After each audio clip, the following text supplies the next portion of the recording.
Today, our keynote speaker is Kristina Höök. For many years, she led a research center named Mobile Life. The whole center was committed to playfulness. Their credo was, always engage, always create, always enjoy. Their aim was to upgrade emotion, experience, playfulness from their position as the less valued pair in the rational-irrational, thinking, emotion, male-female dichotomies.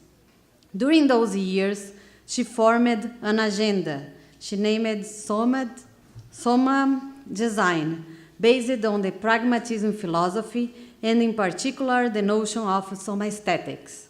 She now leads a research group at the Royal Institute of Technology in Stockholm, Sweden, committed to designing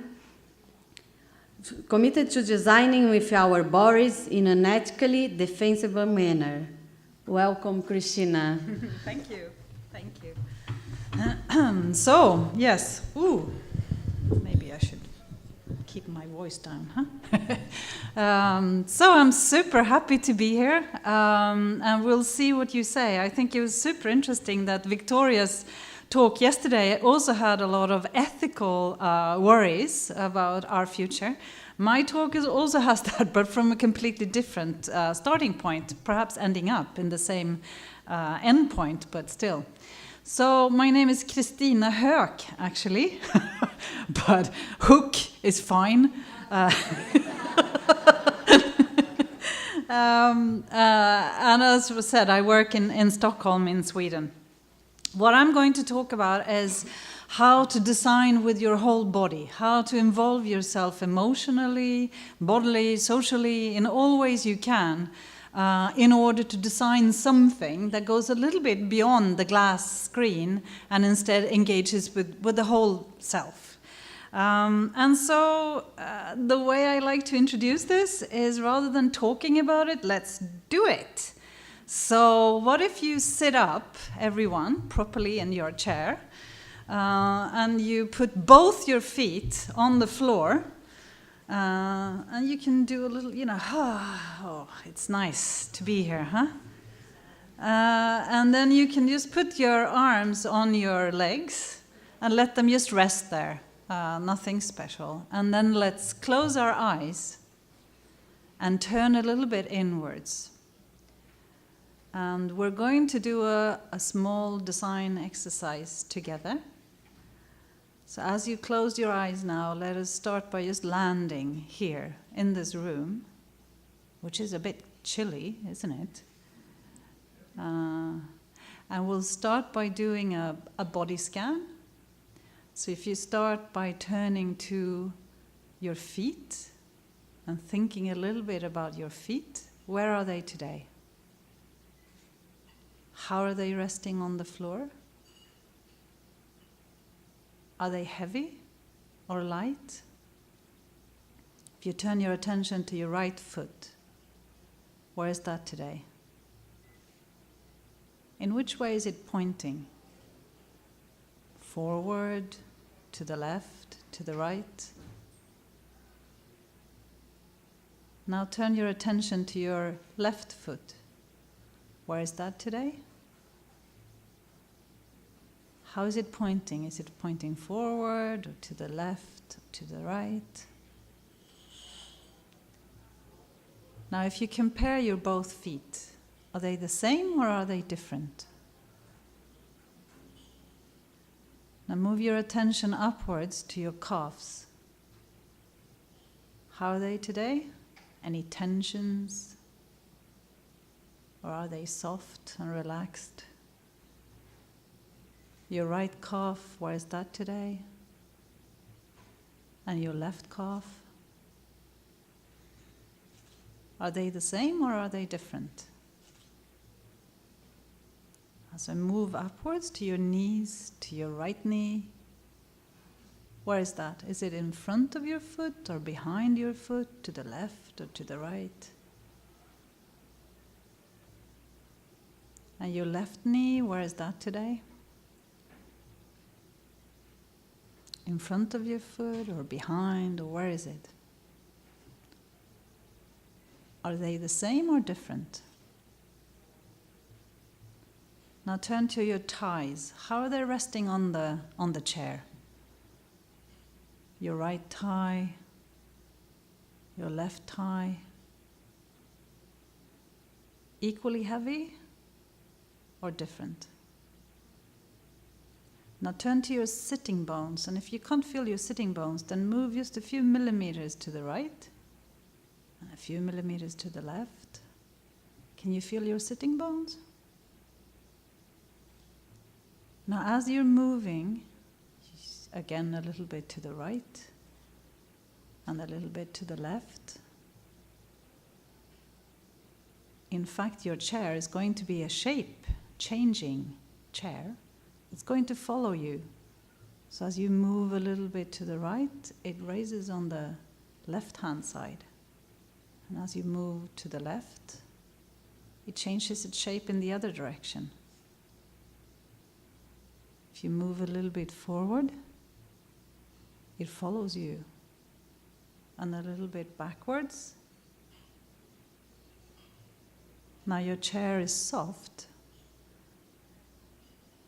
Let's imagine that it's instead a wooden chair. So as you move a little bit to the left and to the right, you can feel how hard it is. You can feel your sitting bones on this very, very hard surface.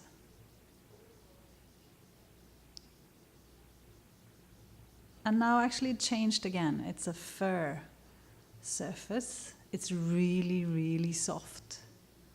And it's following your sitting bones and your movements as you move slowly back and forth from the left to the right. Okay, you can open your eyes again, and I'm happy that you so willingly participated.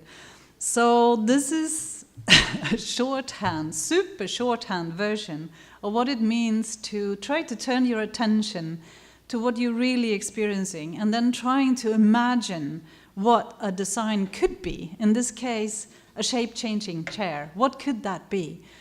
Now, why would we want one? I don't know. But I know for sure that we are getting materials, smart materials, that can change their shape and that can change their texture. So they can go from being soft to being hard, or from being bubbly to being flat, and so on. And so in order to really carefully design with materials like that, you have to know your own body. You have to know how your body is responding to those differences. Otherwise, you're never, ever going to be able to design for it. And if you want to design something beyond what you can imagine a chair should be, then definitely you have to go with your own experience in order to come to something that is new and interesting.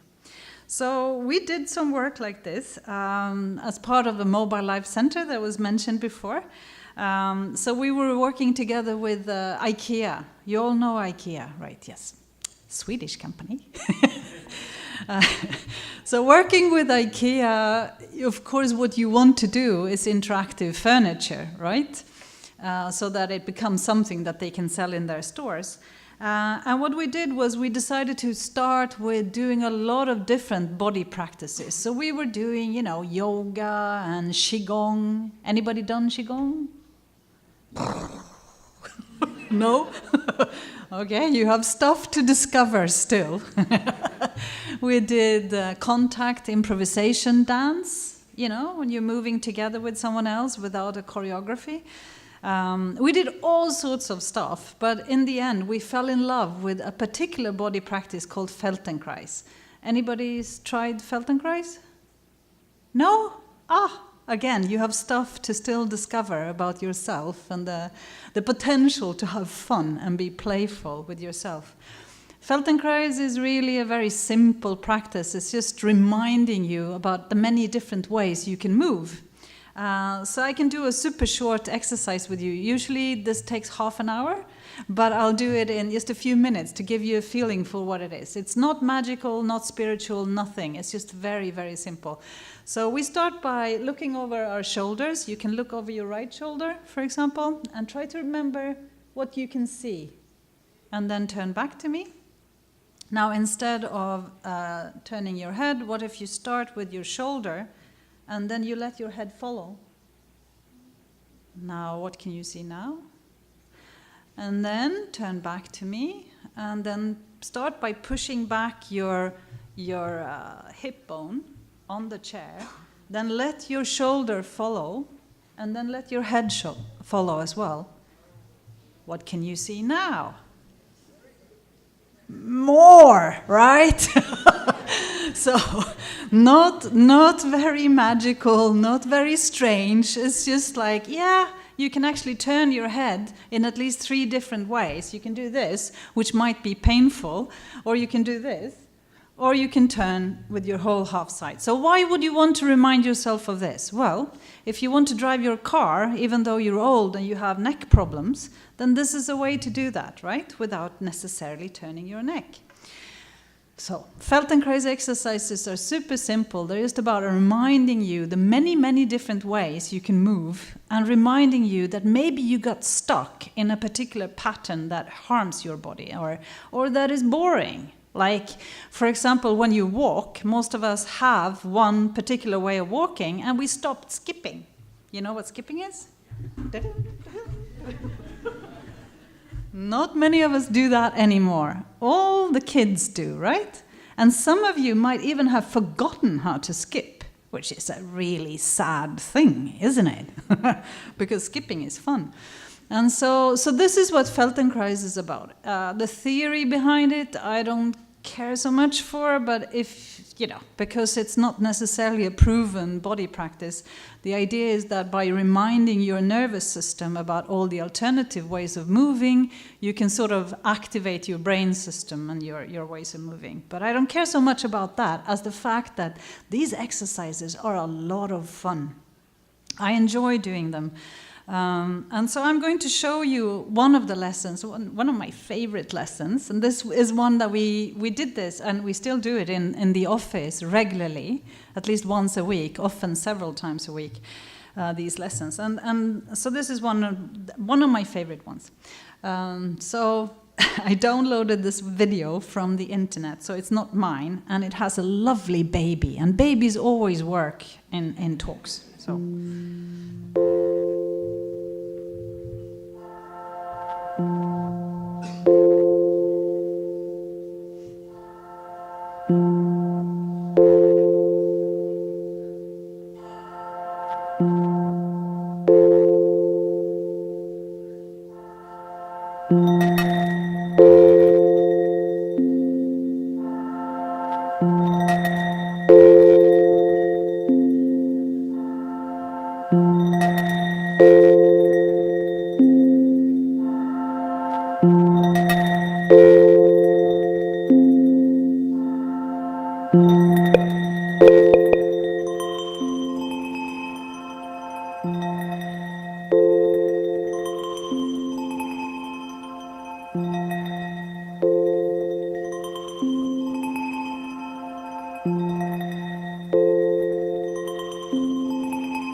Lovely exercise.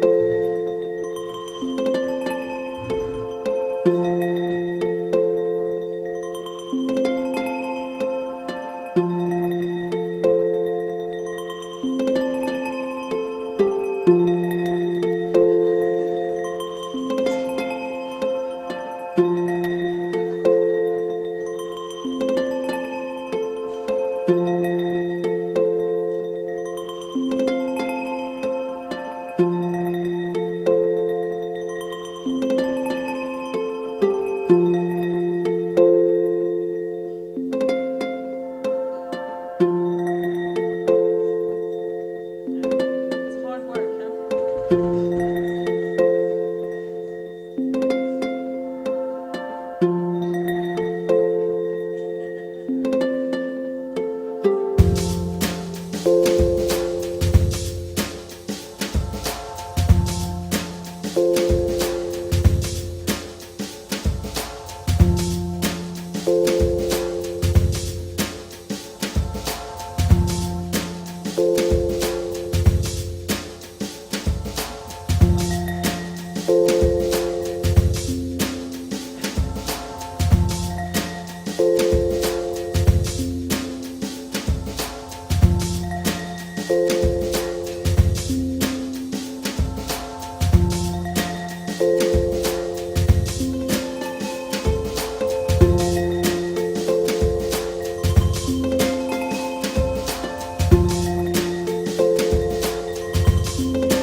So this particular exercise, you can imagine what my colleagues were saying when we were doing this at the office once a week or so. But these exercises sort of just reminded us about all the fun stuff you can do with your body, all the movements that we sort of forgotten that we can use. Instead, we're stuck in this position, right? And there is so much more than one finger that you could use to do interactions. So as I said, we were working with IKEA, and so we started building all sorts of ideas, all sorts of concepts, and a couple of them we took all the way to fully functioning systems. One is called the breathing light, and basically it's a super simple system. All it does is that it follows your breathing, and so there is a sensor that measures the distance between your chest and the lamp, and as you're breathing, that distance changes slightly, and then the lamp will be dimming in the same tempo as you're breathing. So nothing strange, it's just following your breathing. Very, very simple. So here you see one of my colleagues, former colleagues, Johanna. She's laying underneath the breathing light, she's closed her eyes, and then as she's breathing, you can see that the lamp is dimming in the same tempo.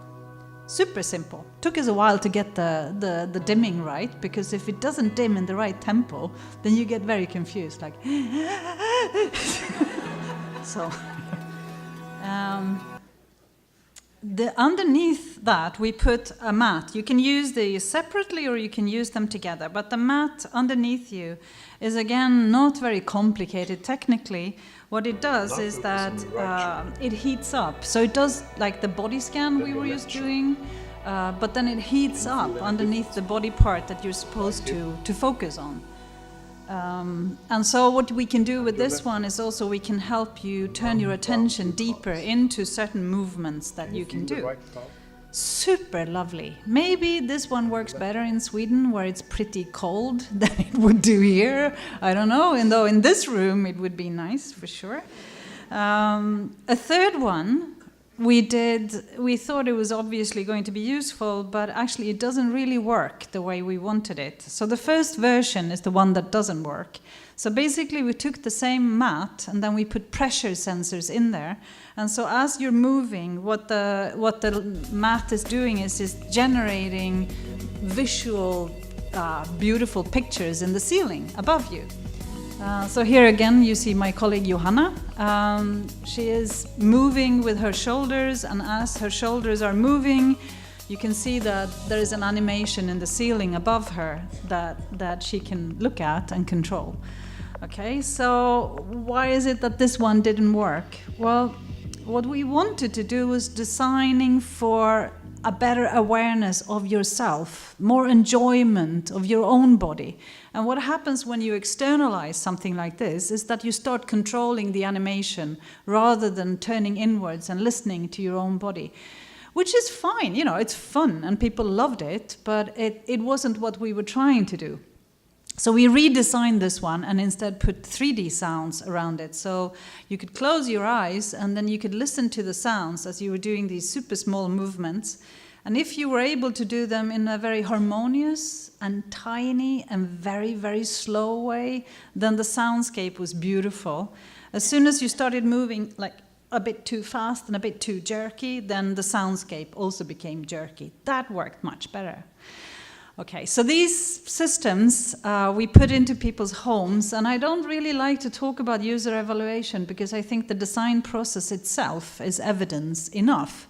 But in the study we did, we had people use it for 3 months, and it was the first time in my life that people have been crying when we took away the systems after 3 months. So that's, I don't know what the rest of you guys say, but as an academic, this is usually not what happens to my design probes. Anyway, what is going on here? What are we doing? Why do we call this Somaesthetics? Well, I was reading and became very inspired by a philosopher, a live one, he's still alive, named Richard Schusterman. And here he is in his golden suit. It is one of those art projects that he loves to participate in. He started he is a pragmatist, if you know what that is, the American pragmatist movement. And what he wanted to do was to bring back our attention to our bodies. And he thinks that philosophy in general in the Western society has sort of departed from the bodies and focused entirely on the mind. And that this is a really stupid idea, isn't it? Because basically the mind sits in the body, right? And we can't really think without a body. And he was going back to the old Greek philosophers saying, they knew that educating yourself was not a matter of educating solely your mind, but also your body. So Aristotle, for example, would be dancing every morning, even when he was really old. And he regarded this as part of becoming a philosopher, that you educate yourself as a whole. Anyway, what Richard Schusterman said was, let's bring the body back, and let's bring it back not as an instrument that carries around the mind, but actually as the fundamental way I am in the world. So he talks about the Soma, which is another way of saying body and mind is not separated. So he sees the Soma as this living, purposive, sentient, perceptive body or bodily subjectivity. Now, this is a stance that all of you HCI people in the room are going to find a bit difficult to deal with, that we are using ourselves, our subjective selves, as part of the way we do research, the way we understand the world. Because a lot of our energy has gone into trying to distance ourselves from that and be more objective, having a third-person perspective, having end users that we are designing for. Here we're doing something else. We're bringing in the Soma, ourselves, our own bodies, our own emotions, our own passion into the design process. He put this word Soma together with the word aesthetics. Now, aesthetics is one of those super difficult concepts, isn't it? I don't know, do you have a definition? Anybody wants to volunteer one? We use it all the time, and we think we know what we mean by it, right? Yeah? Well, the way he sees it is that aesthetics is not a property of the object, nor is it a property necessarily of me meeting the object. It is me engaging with the world, with all my senses. The more I engage, the more of an aesthetic experience am I able to have. So we just had a coffee break, and there are two ways to deal with the coffee. One is to gulp it down and go like, I need some coffee, and done, okay? Or the other way could be to engage with all your senses in what this coffee is, right? How does it taste? How does it feel like when it touches your lips? How does it feel like when you swallow it? What is the effect on your body of this coffee, right? So this is what he means by aesthetics, a way of waking up and being fully there with all your senses. Now, this doesn't have to be soft and slow necessarily. We use the soft and slow a lot of the time in our design processes, but it doesn't have to be. It can be a fast movement as well, or an enjoyment in running as fast as you can, or engaging with cigars and alcohol. All of those can be aesthetic experiences. What he's interested in is when we try to engage fully with all our senses in that. To him, this philosophical stance is not only something that are words on a paper or concepts, it's actually something that you need to practice. You need to feel it. You need to engage with it. It is a pragmatic theory because of that. So, he says, and this I know is very provocative, but he says this is really engaging in the highest art of all, that of living a good life. So I hope I'm not offending anyone by telling you I'm an atheist. So I believe that this is my life, this is what I have. So how do I do the best of it? How do I engage so that I actually get all of these wonderful experiences that life offers and that my body can afford, or my Soma. So he put the two words together, and he's super proud of the fact that the A is then used doubly. So it's Soma and aesthetics, Somaesthetics. Oh, clever. Anyway, another philosopher that also inspired me a lot is Maxine Sheets Johnston. She was a dancer and a choreographer in her youth, and she also says basically the same thing. The body is a key to understanding what it means to be a human being and to be alive or to be any kind of animate form. Without movement, we're dead, basically, right? So, in particular, certain aspects of what she talks about rhymes with design processes that we want to be involved with. So, for example, emotion, as you all know, is not only something that sits in the brain, it actually sits in your whole body, in the hormone system, in your movements, and so on. And she says, here I think it's a really good quote, it takes a while to decode it, but without the readiness to act in a certain way and without certain corporal tonicities, a certain feeling would not, and indeed could not, be felt. And a certain action would not, and indeed could not, be taken, since the postural dynamic of the body are what makes the feeling and the action possible. So I think you know this. Without emotion, without movement, we don't know what to do. Like right now, you have zillions of different ways you could be acting, right? You could stand up and walk out. Don't do that, but you could. You can switch the way you have your legs. You can close your eyes, or you can look at a computer, or you can do tons of different things. Why are you looking at me instead? Partly culture. You've been brought up to do this for years and years and years, but also partly because emotionally, socially, it is really bad behavior to stand up and walk away right now, right? And you can feel that emotionally, that it's a bad idea. So she speaks about kinetic bodily logos. The way we understand the world starts in movement. If you remember the baby I was showing, that baby understands the world and creates meaning from the world, even though the baby does not yet have any language. How is that possible? Well, because the body is the basis for understanding, and the movement is the basis for understanding the world. So, body first, language second. Ha! And we've been designing as if language was the main interaction modality. Stupid. So, I had a PhD student who, remember I live in Sweden, and this poor guy, he was from Portugal, and so he was like, oh my God, these winters are very long and very dark and very cold. So he convinced me that he absolutely needed to go to the South Pacific, to some islands there called Vanuatu, because this, he said to me, was the only country in the whole world that didn't have mobile phones yet. This was in 2011. So he wanted to look at a culture and try to understand a culture without mobiles in order to be able to redesign mobiles and think new about these.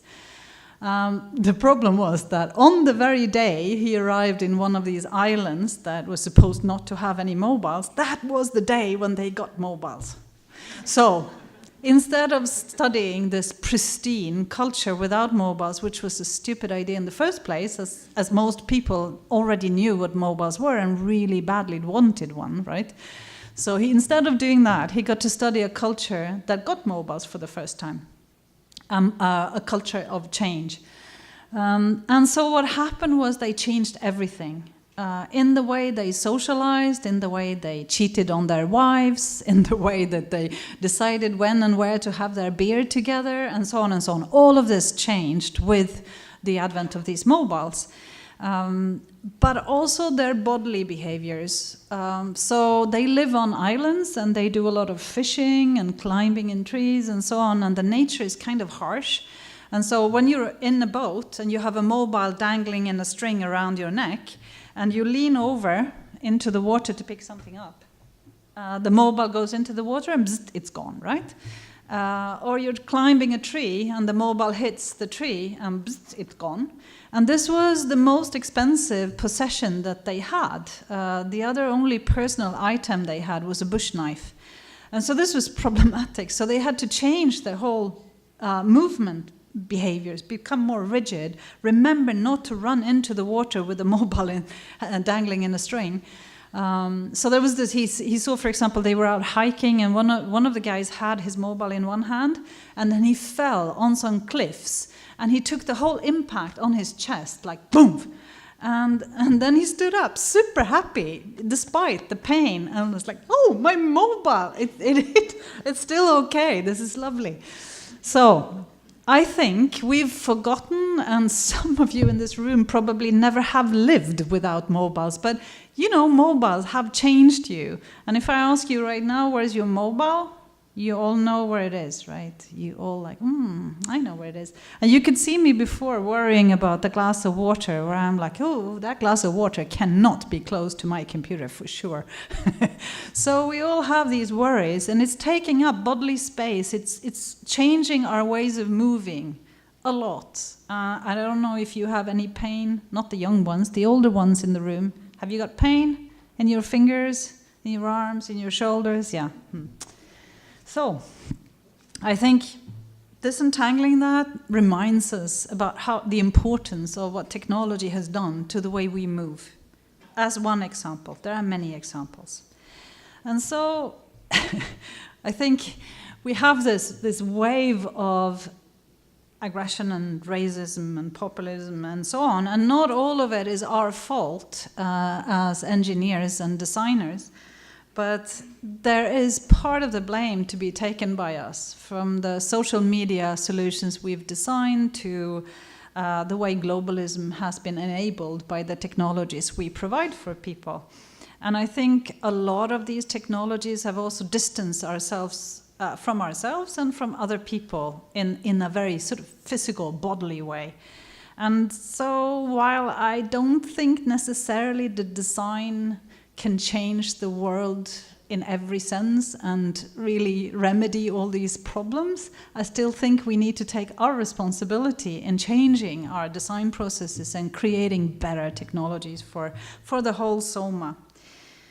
Now, Richard Schusterman, when I spoke to him about this, and he wrote about this also, he sort of thinks that there is no way we can really interfere with the body through technology.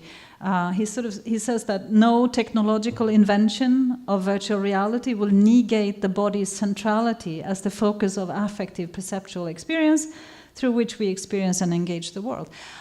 I don't think that is true.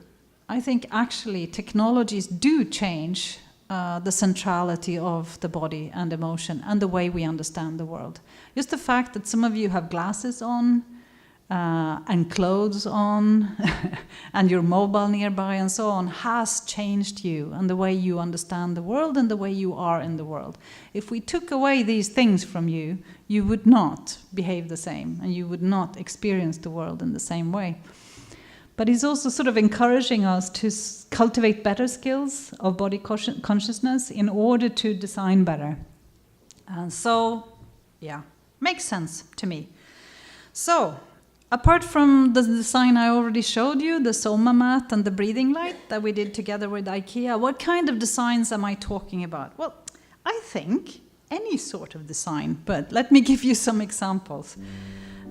So here, I can't remember the name of the designer, but he's created these shape-changing dresses, and they actually change shape, but depending on how somebody's looking at them. So this is an interesting installation of the male eye, for those of you who are interested in feminist perspectives on this. So I don't know if you can see, but they're actually moving the fibers, depending on who's looking at them. So that's one example, I think. Smart textiles coming very, very close to the body and being interactive in novel ways. Another example that I love is my friend Dag Svanes from Norway. He's created a tail. Didn't you all want a tail at some point? Anyway, what it does is that you have a belt on, and the belt has accelerometers in it. And then the tail has motors. So as you're moving with your hips, the tail will be responding to those movements. It will go swish, swish, swish. And then if you tilt your hips, like, then the tail goes in between your legs. So it's like, sorry. And here's a friend of ours, Jody Frolisi at CMU, wearing the tail, and you can see how it encourages certain movements.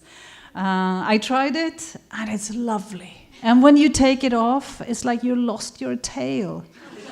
We were obviously made to have tails. So he created this one for a theater performance, but it's also an example of just how you can extend the body in various ways. Another lovely, lovely example, and this one is a flirting device, I think. It's Mats Höjby's mediated body experiments. What he does here is that he has this guy, he is walking around in festivals, and he has headphones on, and then he's got an extra pair, and then he'll go up to someone and he'll say, "Can I touch your aura?"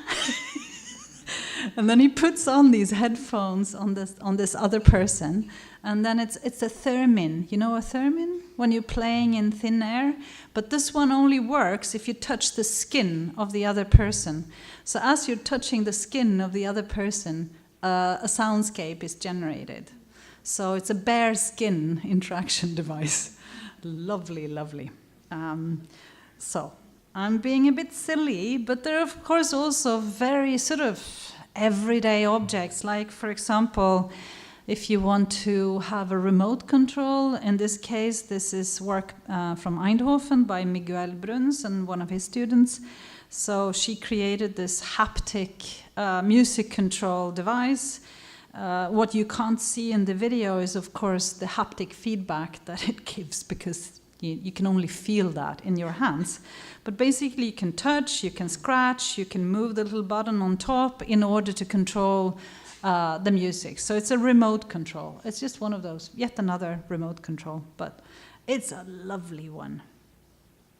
Yeah, you can imagine what it does. We recently had a project together with Electrolux, again, a Swedish company. And they said, could you redesign some of the stuff we do in our homes from a Somaesthetic point of view?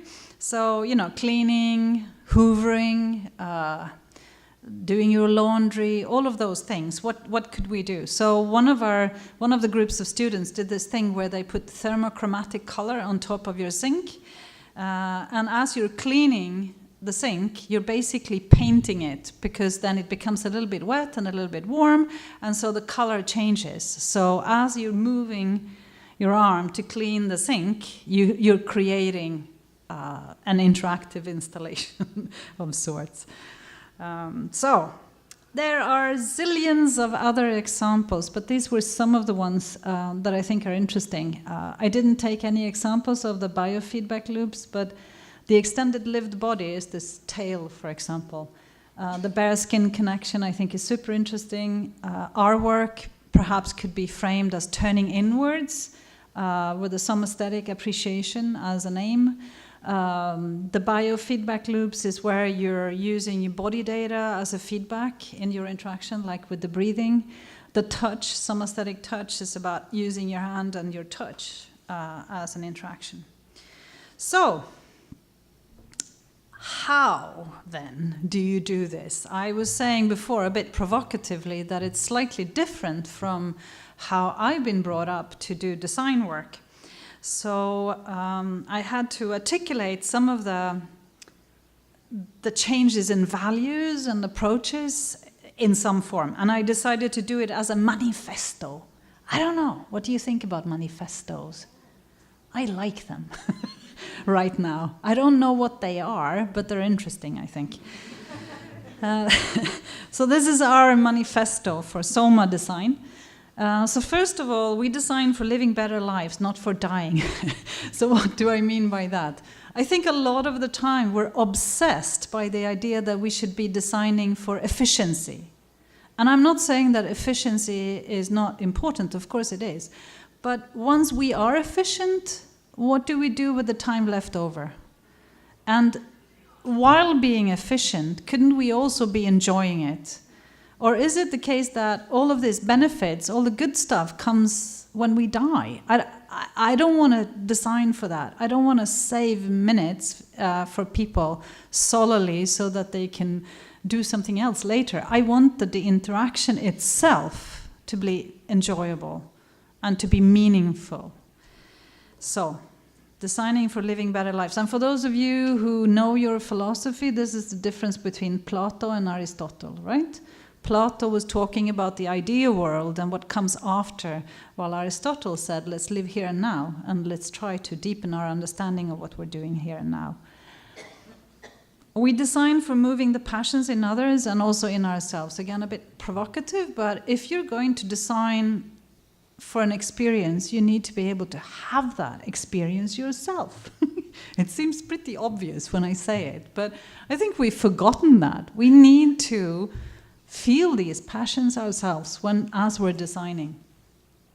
We are movement through and through. Yes, this is what I said about the baby. The baby can't talk yet, but still understands and creates meaning from movement. And we are movement.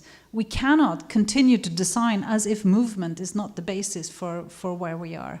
And even language, which is part of our morphology, is still just a secondary consequence of movement, right? We design with ourselves through empathy and compassion. So some people will typically ask me, well, if you do all of these exercises and you're turning inwards and you're lying about on the floor, rolling back and forth, holding your feet, aren't you being super selfish and very sort of absorbed with yourself? But I think that is just the starting point. In order to empathically really understand somebody else, I first need to know myself and my own experience, and then I can be compassionate and I can understand somebody else's suffering or their possibilities. So to me, it starts in designing with myself as a material, even changing myself, changing my body in order to do design, and also being aware of the fact that I'm changing my end users' bodies through the designs I put out there. Physically, their muscles, their nervous systems, their ways of thinking, what they can do, is changed by my design. And I need to take responsibility for that. Designing slowly, yeah. I can see now with Victoria's talk yesterday about how quickly the world of the sharing economy is moving, and some of our discussions today where she's like, we need to move super fast because our competitors are there all the time. I think, I know probably the commercial industry is not going to be able to do this. I still want to argue we should be designing slowly.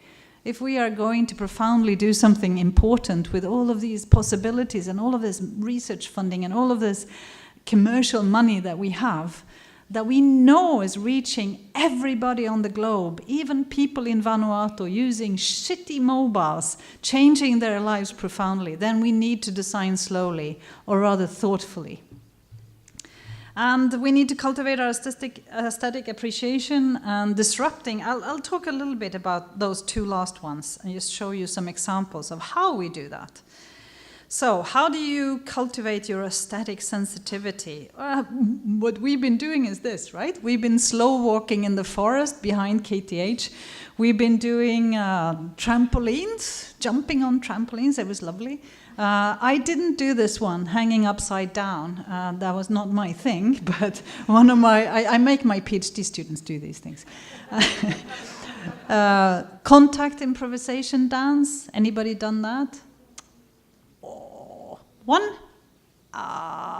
It's lovely. We should have done that here. Instead of giving this talk, we should have done some contact improv. Or the Feldenkrais exercises.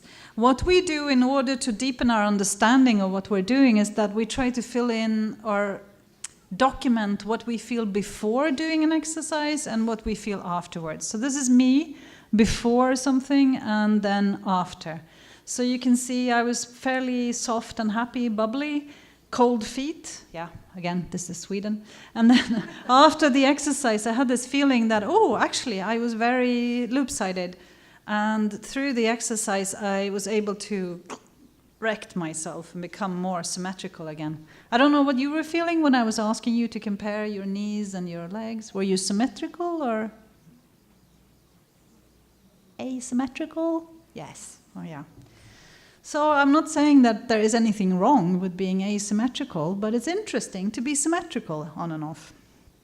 So I had a PhD student who, when he came to us, he had very limited ways of expressing himself.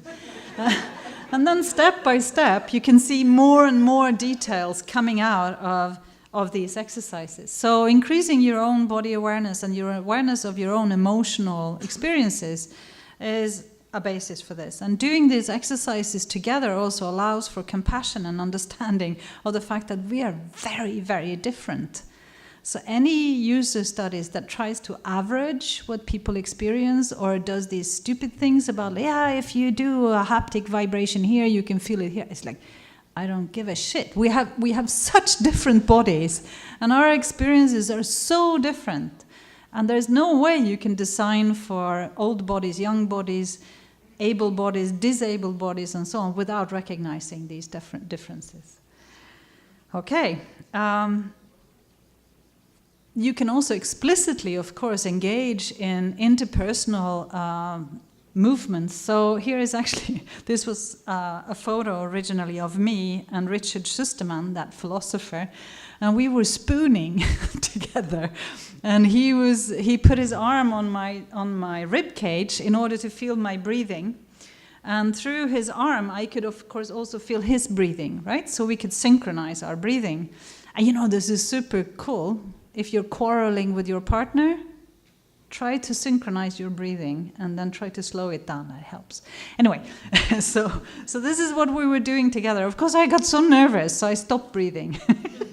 And so he said, Kia, you need to breathe. Anyway, for me, this is about compassion. It's about ethical considerations. It's also about politics of the body. We'll come back to that a little bit. So another way of getting to know your own body and understanding the experiences that it affords, as well as your emotions and your thinking and so on, is try to do something that is making it strange. So what if you try interlacing your finger? Now do it the other way. So when you do it the other way, it becomes more clear to you, right? That, oh, right, the thumb, where's the thumb? Oh, right, yeah, okay, got it. And there's the finger, and fingers go, oh, interesting. And step by step that way, by making it strange, by making habitual movements strange, or habitual experiences strange, you can sort of see them again, and engage with them, and design with them, or for them. So we do this in all sorts of weird ways, like we do, well, one of my other PhD students said, we have to do sourdough baking here. I want to design different ways of experiencing time, and then obviously sourdough baking is the thing we should do. So we did this. And the sourdough baking, what is interesting with it, everybody's been baking at some point, so you know what it means that the dough has to rise? Yeah, so it takes some time. You have to do certain movements. You have to make the gluten dissolve a bit. You have to move a bit, and then you have to wait, and you can probe the dough. But the time is basically embodied in the dough and in your movements with the dough. So it's not clock time. You can put a clock on, but it doesn't help you because you need to feel the dough in order to understand where time is for the dough. So we use that to design all sorts of interactive stuff where you're touching and moving as a way of experiencing time, rather than putting a clock into all of the interfaces you have around you. So again, when we design, it's not solely with ourselves, our own body, it is also with the digital materials, right? And so we also need to touch and feel them. We need to understand what they are, what they afford. And so the way we do that is we spend time with them and we try to feel them. We even try to feel machine learning and data, physically, bodily, emotionally, experientially. What does it feel like to interact with this thing as it's learning about me and changing its behavior in reaction to me? So engaging with materials is super important to us. And we often start, with stupid lo-fi materials. So here we have a guy who is trying to experience shape-changing materials, and because they don't really exist that much yet, the other two guys are pretending to be the computer, moving the stuff around his shoulders So this is how the shape changing happens. And so this is again pretending and trying to experience before something exists in order to be able to design with these materials. So heat has been important to us. Combining heat with some kind of movements is super important as well as new modalities that we work with. And we've created like a little Soma toolkit that if you want me to, we could come and do a workshop where we try out these things. So you have these shapes and forms that you can put on the body or around the body, and then you can squeeze in stuff like heat elements or vibration or shape-changing materials so that you can feel what is this kind of interaction going to feel like once I design with it. So I was trying to figure out whether the Brazilian HCI community does research through design through reading your papers, but a lot of them were in Portuguese. So I couldn't really figure that out. But I think there are some people in the room who are research through design kind of people. Yeah, a few. Okay. The rest of you know what it is, or sort of? No? So research through design, just if I were to simplify it, it's more like rather than defining the problem first and then solving it, you bring out a bunch of design solutions and that helps you define the problem. That was a simplified position. Anyway, out of bringing out all of those particular artifacts, particular solutions, you can sort of abstract up to certain concepts. And so this is what I was trying to do here. I was trying to sort of frame the insights that we've gained on somaesthetic appreciation or biofeedback loops or whatever. How do you design for them? Well, look at all of these systems that we designed. Here are some embodiments of how that could be done. So this is how we work.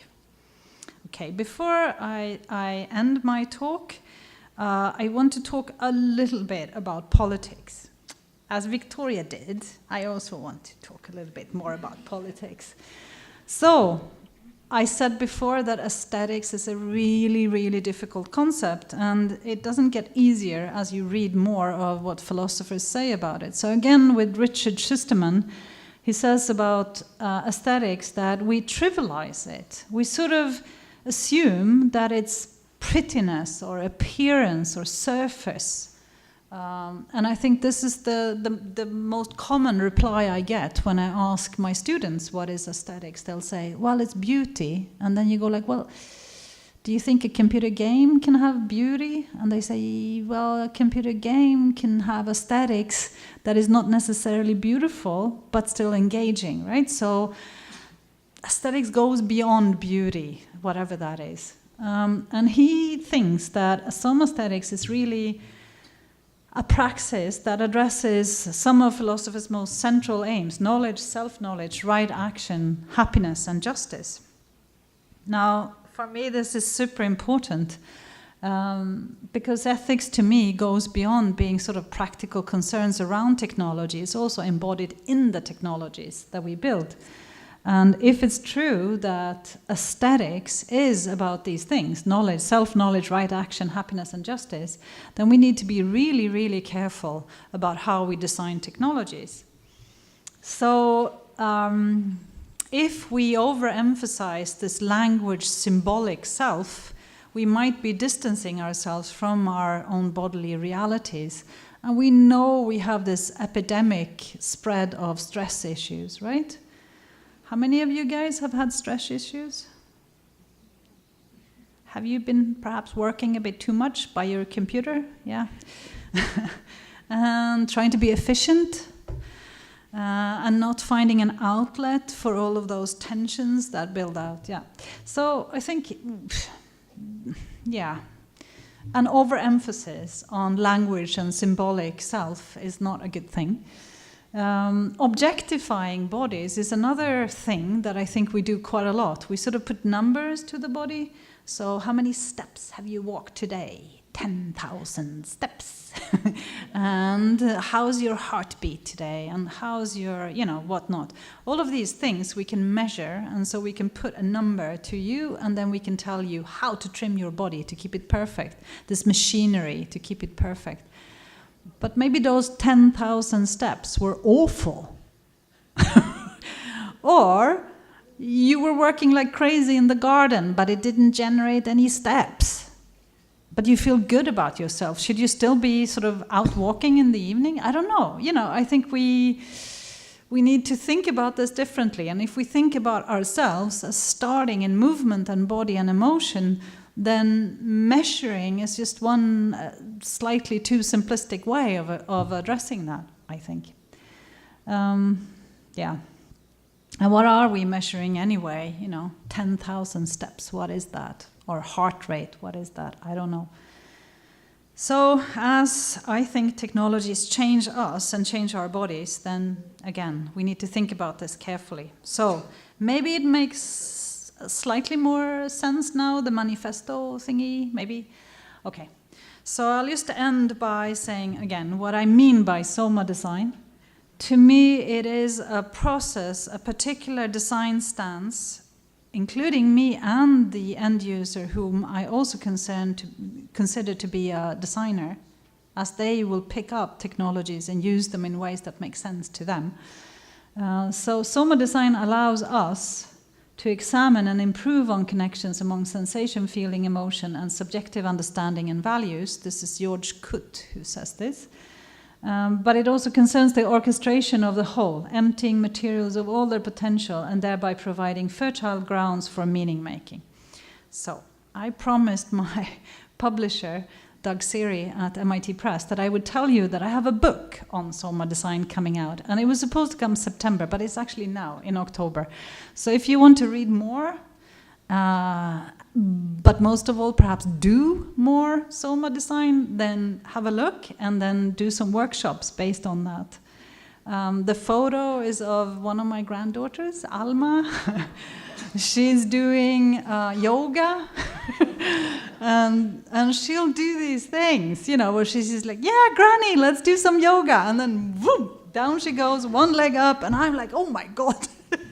And so I think often I learn more about the joys of movement and what we are from her than I do necessarily by reading a lot about it. So by that, I thank you.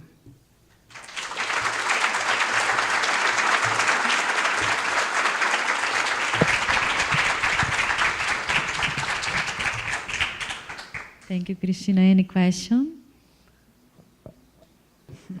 I was thinking about Francisco Varela's phenomenology. Yes. How do you think it connects? It connects, yes. Okay. Yes, okay. Definitely. It's one of those theories that I also use. Here I try to stick only with Schusterman and Maxine Sheets-Johnston, but yes, definitely Varela as well. Okay. Yeah. Thank you very much. Yeah. Höök, thank you. It was a very nice, eye-opening experience, actually.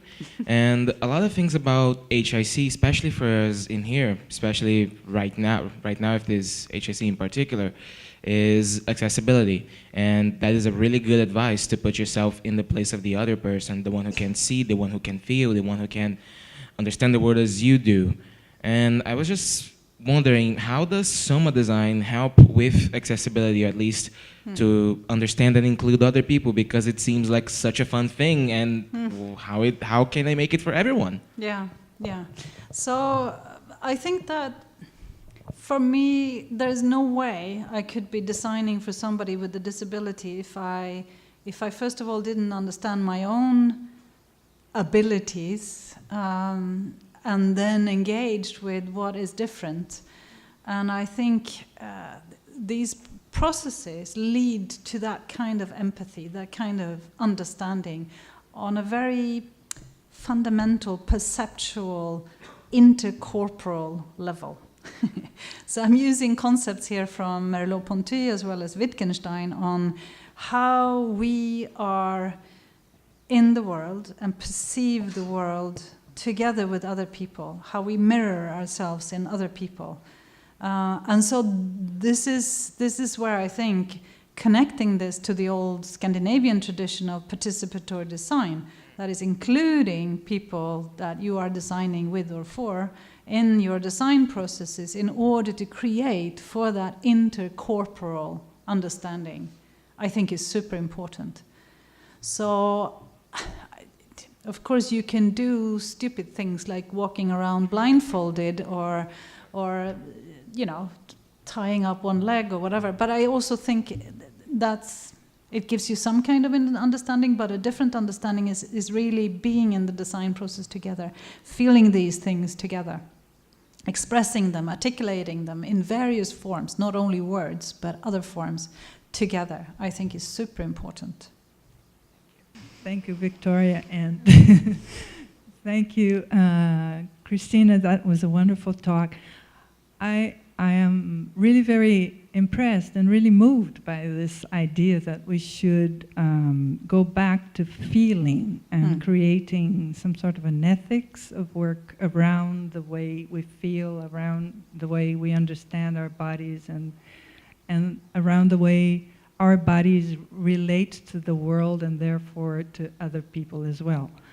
But of course, we must go beyond that stage, right? Because we have other applications and other kinds of things that we do, and we do intellectual things, etc. So the question is, when you talk about your philosophical foundations, do you think that you would be guided by those foundations as far as getting to more intellectual or more rational and empathical, rational ways? Empathical approaches to doing rational tasks, for example. Would you be using the same kinds of philosophical backgrounds, or would you move to something different? I think so. At least to me, this has been the most generative way of working and understanding. And it was actually also inspired by some of the work by Alan Kay a long, long time ago. I saw this wonderful video where he was talking about why he designed the desktop metaphor the way that he and others in the team did together. And so he showed a television show he had seen of somebody learning to play tennis in 10 minutes or whatever. And basically, this woman who learned how to play tennis, the teacher was distracting her a little bit. So he was saying, sing like me, da da da da dum, boink. And so she was like, she hadn't been exercising for a long time. She was wearing a dress and she was not, very fit, but she was like, ding. So by distracting her conscious self, he was addressing her ability to imitate. Our ability to imitate is huge and really important. And so Alan Kay was talking about how if you push down certain acts to a more bodily, emotional level, like dragging and dropping, moving stuff and so on, you don't have to remember all of those things. You can use those parts of your cognition to do other stuff. To me, this all connects, right? So I don't really see a clear divide anywhere from my correspondence relationship with you now, to my rational thinking about what to say, to my emotional experience of standing up here, to the fact that I'm standing and you're sitting and so on. All of this is seamlessly interacting. The whole system is interacting in various complex ways, intricately interacting. So for me, this helps to go into that and see that and work with that, instead of solely focusing on one part of it, which is the language and the symbolic and the rational. Do you see what I mean? So to me, I don't see a clear divide where it's like, this is irrational, this is rational, this is emotional and body and movement, and this is thinking. Yeah, maybe you can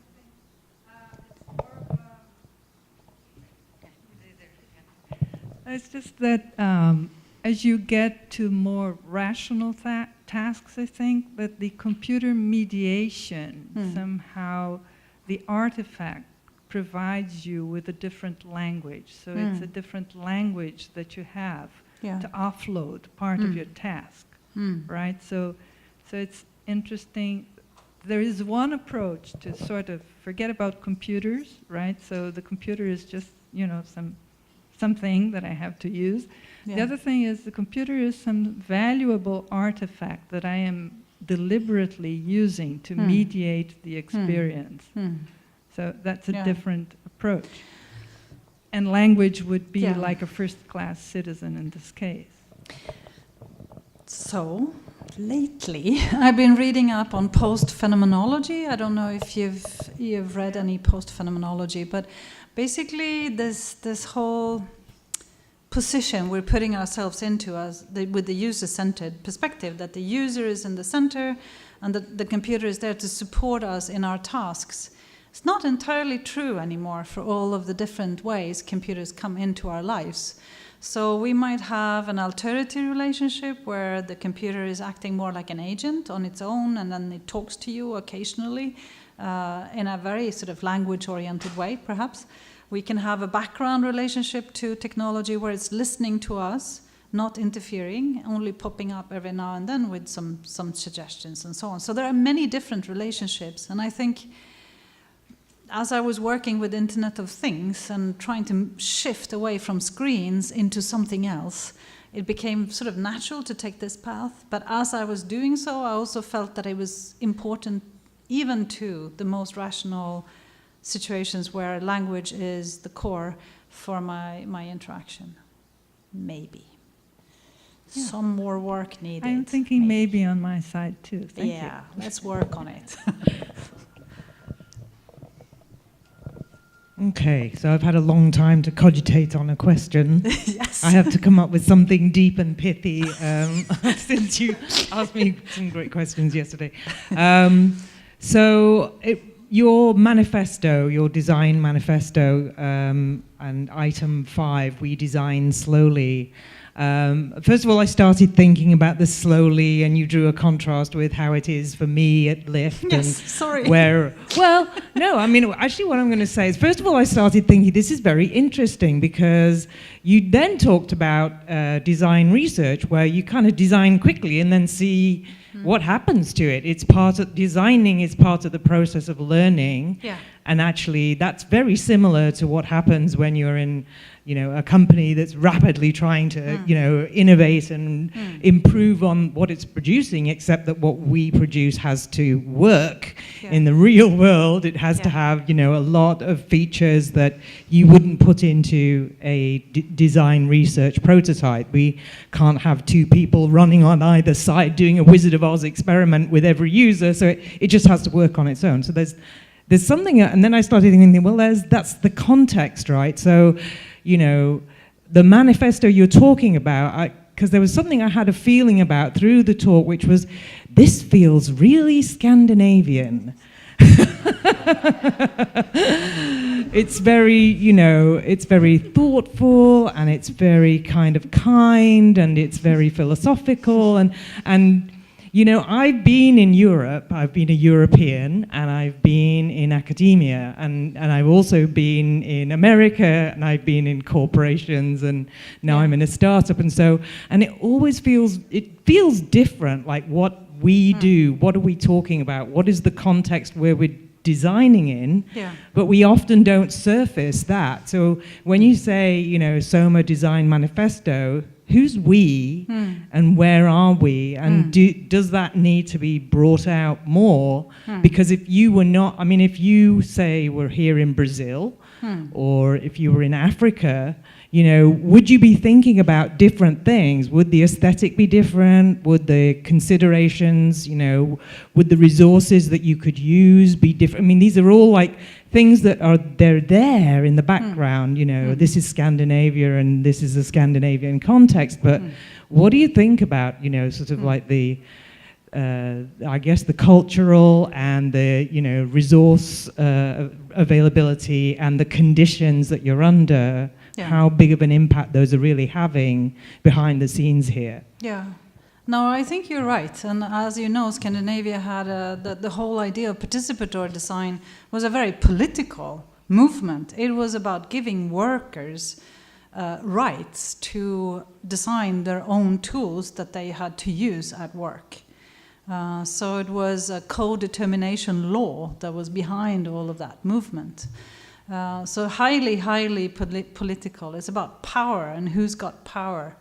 And I guess here it's the same thing. It's a power struggle for the body and for emotion and for movement. And designing slowly, I remember when I visited Silicon Valley a while ago, it is super interesting. It's so active. It's the mecca of IT industry. It generates so many ideas. It makes me so happy to be there, but it also stresses me out entirely. You know, it's like there's no way I would survive in that culture. I would be way too slow.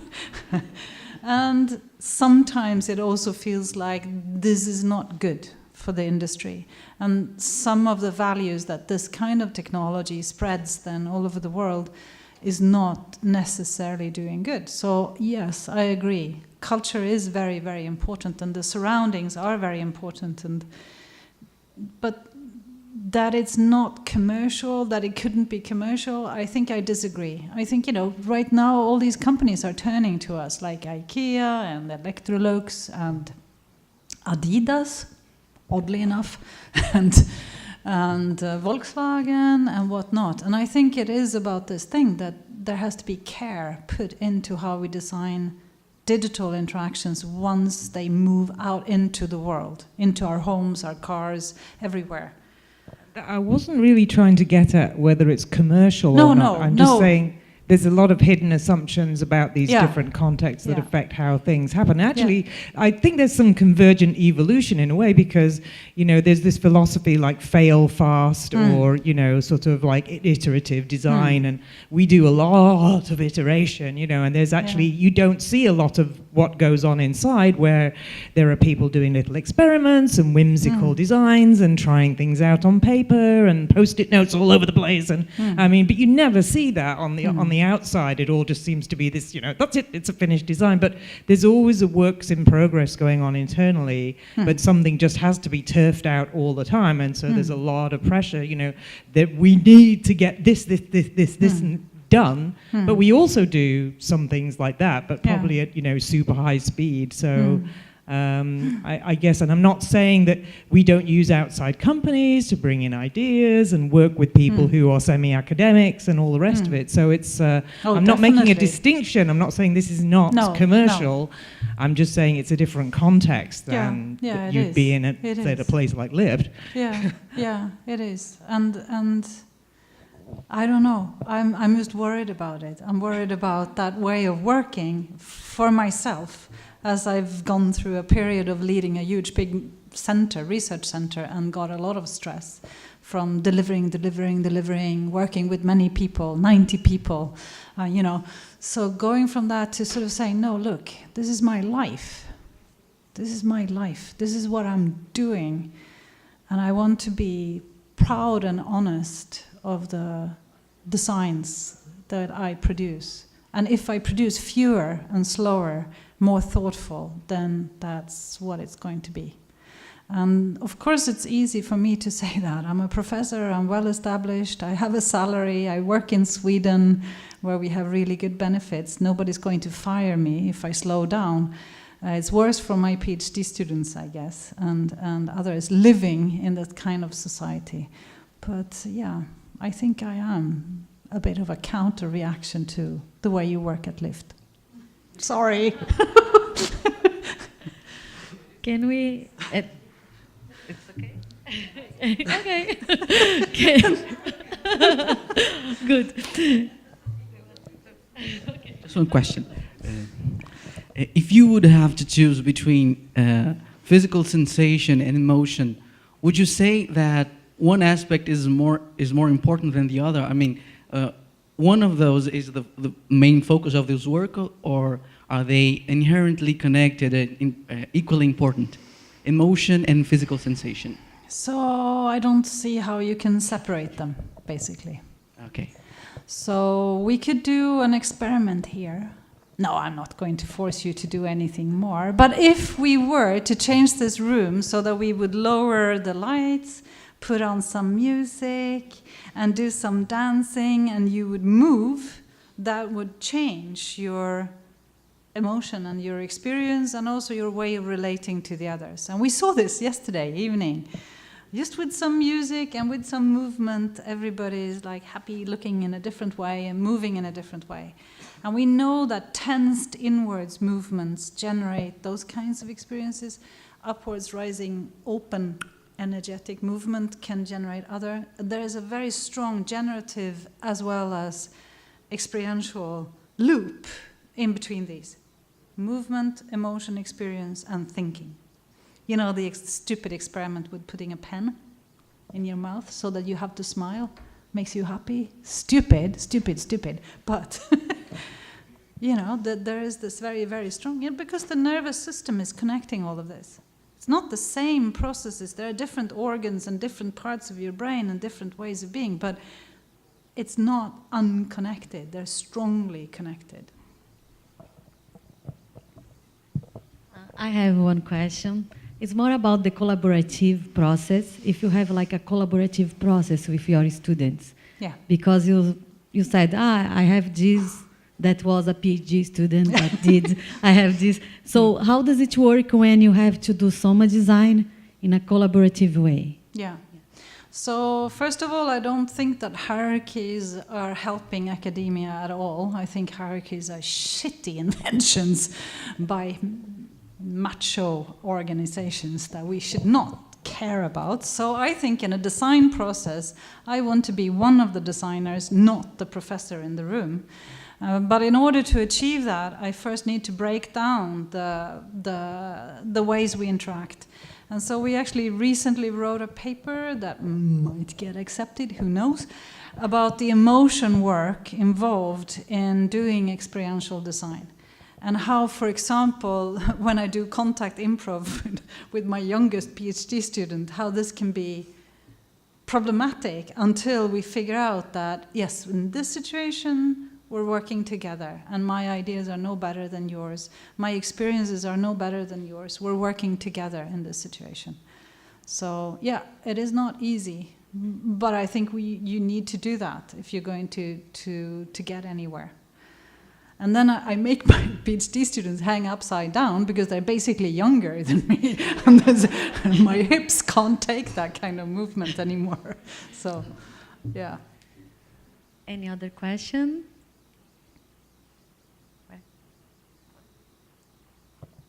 No? Okay.